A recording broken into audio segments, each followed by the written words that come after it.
What's up guys, Mon here. Welcome back to Hardware Voyage. Meron ulit tayong wireless earbuds galing sa Digital Walker, ang Momax Spark. Alright guys, isang mabilis na unboxing. Meron tayong documentations, USB-C cable, dalawang pares ng extra ear tips, at syempre ang ating Momax Spark. Now, unang Momax product ko to at medyo nagulat ako dahil ang premium nitong wireless earbuds nila. Hindi nabanggit sa specs pero most probably gawa sa aluminum itong case. At bukod dito sa space gray, available din to in rose gold. Halos walang flex, very well built, at nagustuhan ko din yung pagka-minimalist ng design nito. Manipis lang itong case so hindi masyadong uumbok sa mga bulsa natin. Maganda yung locking mechanism ng hinge at malakas din yung magnets. Wala nga lang silang nabanggit tungkol sa IP rating or kung may water resistance ba to, so iwasan na lang nating mabasa. Pero kung pang workout lang naman, sa tingin ko hindi naman tayo magkakaroon ng problema. Now, bago natin gamitin, kailangan muna natin itong i-charge dahil posibleng ubos na yung battery pagkabili natin. Ganun kasi yung nangyari sa akin, sinubukan ko kaagad at akala ko hindi gumagana yung right earbud pero wala lang palang charge. Para i-turn on, bubuksan lang natin yung case. Kapag nag-blink na ng red and white yung right earbud, ibig sabihin nasa pairing mode na tayo at pwede na natin itong i-connect sa mga device natin. Maganda yung fit sa akin, hindi nalalaglag basta-basta, komportable kahit matagal kong gamitin. At dahil nga in-ear style to at pasok talaga sa tenga natin, meron din tayong decent na passive noise isolation, which is good kung gagamitin natin to pang conference calls. For connectivity naman, Bluetooth 5.0 ang gamit natin dito sa Momax Spark at maganda yung connection. Ang totoo niyan, yung reliable na connection talaga ang isa sa mga pinaka-importante para sa akin. Yung tipong kahit pumunta ako sa kusina at iwan ko yung phone ko sa isang kwarto, hindi nagpuputol-putol yung pinapakinggan ko. At dito sa Momax Spark, wala naman akong na-encounter na issue kahit na lumilibot ako sa iba't ibang parte ng bahay.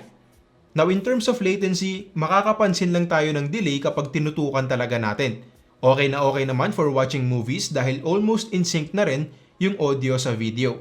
Para naman sa media controls, single tap para mag-play or pause, double tap sa right earbud para sa next track, double tap sa left earbud para sa previews, at hold naman para isamon ang ating voice assistant. At tulad ng karamihan sa mga wireless earbuds na may touch controls, wala rin tayong volume adjustment dito. Pagdating naman sa battery life, meron tayong up to 5 hours of playtime dito sa earbuds, at 3 beses natin to pwedeng i-charge gamit itong charging case. So meron tayong up to 20 hours in total. Not the best sa ganitong price point, pero personally, more than enough na para sa akin yung 5 hours na listening time. Meron tayong 4 na LED indicators para malaman yung battery level ng case. At para naman i-charge, meron tayong USB Type-C port dito sa gilid, or pwede tayong gumamit ng wireless charger dahil yes, meron din tayong support for wireless charging. 1.5 oras ang kailangan para i-charge ang mga earbuds, at 2 oras naman para i-charge ang case. So itest naman natin ang microphone nitong Momax Spark at habang ginagawa natin yan, iimbitahan ko na rin kayo mag-subscribe dito sa ating channel at i-follow nyo na rin kami sa aming Facebook at Instagram accounts para updated kayo lagi sa mga bagong products na gagawa natin ng review. Now magugustuhan mo ang tunog nitong Momax Spark kung mahilig ka sa bass. Klaro pa din naman yung mids and highs, mas angat lang talaga ng konti yung bass dito. Decent naman yung soundstage at malinis ang tunog. Sakto lang yung lakas, bearable kahit nakasagad yung volume, pero mas okay sana kung tinaasan pa nila ng konti para naman meron tayong reserba kung sakaling maingay talaga sa paligid o di kaya medyo mahina na yung pandinig ng gagamit.